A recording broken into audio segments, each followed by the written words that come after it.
I love it. It's so light, healthy. It bounces. Woo. I love my new hair, you guys. I can't stop touching it. It's so short.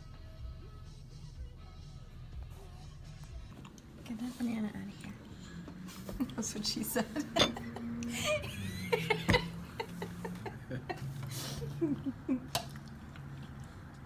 Breakfast time is here again. Do it all. We put a little bit of pomegranate juice in here and it's amazing. The end. Goodbye. It's all happening. It's all happening. We got vegan hot chocolate from Whole Foods. And we got a few vegan cookies too. One for me, chocolate chip, and two for him. Because he wanted the gingerbread man. And I got the vegan chocolate chip. Okay, so yet again, not another great day for my challenge, but still feeling okay. It could always be worse. We had too much sugar yesterday, but hey, I'll try to do better as I go on now. To do today's Nutritarian nugget on greens in general, because this is a theme that it keeps coming up in my Nutritarian journey right now. The whole salad thing, salad, greens, very important. I might say a couple months ago it was mushrooms, trying to incorporate mushrooms, which I feel like I've done a pretty good job of getting those in every day almost. Now I'm kind of focusing on greens, trying to get those in part of my pattern every single day. Maybe you could try to do the same thing where you work in ways like you don't like mushrooms, for instance, find a way that you can have mushrooms. Cook them, have them in your fridge, throw one in a smoothie every day so you don't taste it, kind of a thing. You know what I mean? Find a way to like it. So here's just some information about greens. This comes from the same book we talked about yesterday, End of Diabetes. A link for this book is down below. So we're talking about green vegetables in general. Not only are green vegetables super good at blocking atherosclerosis, which is heart disease, buildup of plaque in the blood vessels in the heart, etc., but they also have other powerful disease, this is page 130, other powerful disease-fighting nutrients as well. Carotenoids are just one compound that is important for excellent health. Greens have high levels of carotenoids and other nutrients that prevent age-related diseases that diabetics are prone to. For example, the leading cause of age-related blindness in America is macular degeneration. If you eat these greens at least 5 times per week, your risk drops by more than 86%. Lutein and zeaxanthin are carotenoids found in green vegetables with powerful disease prevention properties.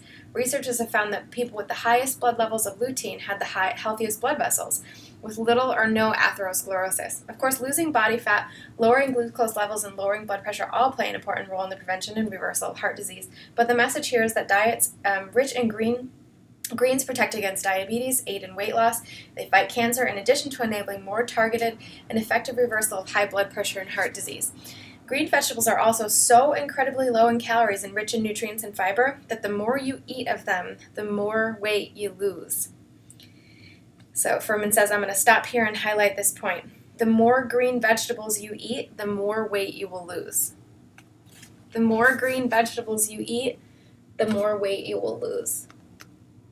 True, guys. It's so, so true. He says, this is an incredible gift of nature. One of my secrets to nutritional excellence and superior health is the 1 pound rule. That is, try to eat at least 1 pound of green vegetables a day, combining your raw and cooked greens. This may appear to be an ambitious goal at first, but I assure you, you'll achieve the dietary balance and results you envision when you work towards it. Let's say it again, the more greens you eat, the more weight you will lose. The high volume of greens will not only be your secret to a thin waistline, but also simultaneously earn you future protection against life-threatening illnesses. Cannot state that enough. More and more vegetables, more greens.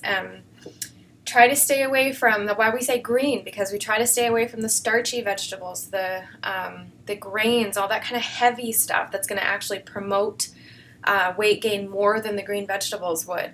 So when we say vegetables, we mean green vegetables. And I know the thing is, like, you think, oh, well, I don't like green vegetables as much as I like sweet potato or whatever it is. Yeah, of course. Like, otherwise everyone would be super skinny and we'd have no disease, right? But there are so many ways that we can cook these vegetables and prepare these foods in a way that are super delicious and yummy. And I think the problem is when people first see the Nutritarian diet, they're like, because I see these kind of skeptics in the Facebook groups every once in a while where they just start out and they're like, wait a minute, like, do you really like the way this food tastes? Like, for real, you know, like, I don't believe this kind of a thing. And I think people are very skeptical from years and years of being told certain things and dieting that don't end up being true. But it actually is true. But I promise you won't like the food at first. That's the big thing to keep in mind. You won't like the food at first. No salt, no oil, no sugar. These kinds of things make it so that, you know, all the things that we used to like about the food we ate before, like, okay, prepare a skinless, boneless chicken breast with no oil, no salt, no spices, nothing on it. Do you actually like that food? Not really. It's not delicious. But if you coat it in breadcrumbs and egg and fry it in oil and add a bunch of salt to it, now do you like chicken? Yeah, you do. But it's not the chicken that you like. It's the breadcrumbs. It's the oil. It's the salt, right? So same kind of a thing here. When you are coating your taste buds constantly in those foods, salt, oil, and carbs, and refined sugars and things like that, when you're coating your tongue in that all the time, that's what you want to eat. You don't want the vegetables. You don't want the chicken. You don't want the steak. You don't want the pasta. You want the butter. You want the salt. That's what you really want.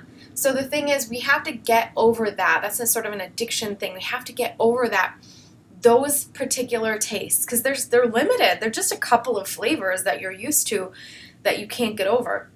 But the more and more you sort of detox yourself and you go away from these particular salt, oil, and fat, when you get away from these kinds of things and sugar, your taste buds readjust. It takes a long time. So it's a huge hurdle for a lot of people, but you can get through it. You can get to the point where, like for me, I have my kale salad lately. And I can make it in a way, if I do the combinations just right, where that salad is just as good to me as pizza. And I know that sounds crazy. It sounds totally crazy. I sound like I'm an idiot, right? Like, you are so lying. I'm not. I'm actually not lying. It actually tastes so good. But those are the combinations that I love. And you have to find those exact combinations for you. And it takes practice. It's just like learning any new cooking technique or skill or cuisine or whatever it is. You have to learn these new techniques to figure out what it is that's going to light up your taste buds and make you happy. But you have to first get through that first like 3 or 4 months of readjusting your taste buds so that you can actually appreciate other flavors in that way. So it's a huge hurdle. It's massive, but you can do it. You can get to the point where I am, where, you know, we went out to this vegan restaurant yesterday and we had this pizza and this salad, and I swear I liked the salad more, you guys. And that's crazy, but I really did. I mean, the pizza was fine, but I only had like a third of it. We were supposed to split it half and half, and I just didn't really, after a couple pieces, I was like, nah, I would really rather have the salad. And that's crazy coming from somebody like me. Now, but, okay, let me give a little disclaimer, though. If you had put a Domino's pizza in front of me, or that salad, I would definitely choose the Domino's pizza, right? Because there's those instincts for that fat and that salt and that oil, which is so delicious. It really is more flavorful and delicious than the salad.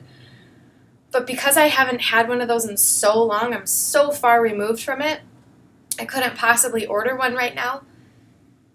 When you put me in front of healthy choices, now I'm really interested in the greens and the vegetables and I know I'm getting all that good stuff too, and that helps, etc., etc. Okay, so I'm going to stop blabbing about that. Just some thoughts I've been having recently. Hope this video was good for you guys. Let me know down in the comments anything that you want to say about this. Do you get in a lot of green vegetables every week? How could you do better at this? What are some things that are difficult for you? Let's maybe talk about some dishes that we really like, ways to get more greens in. Okay, guys? So let me know down in the comments below some interesting thoughts about green vegetables, greens. How do you like them the most? And I will see you guys tomorrow. Thanks for watching. Bye!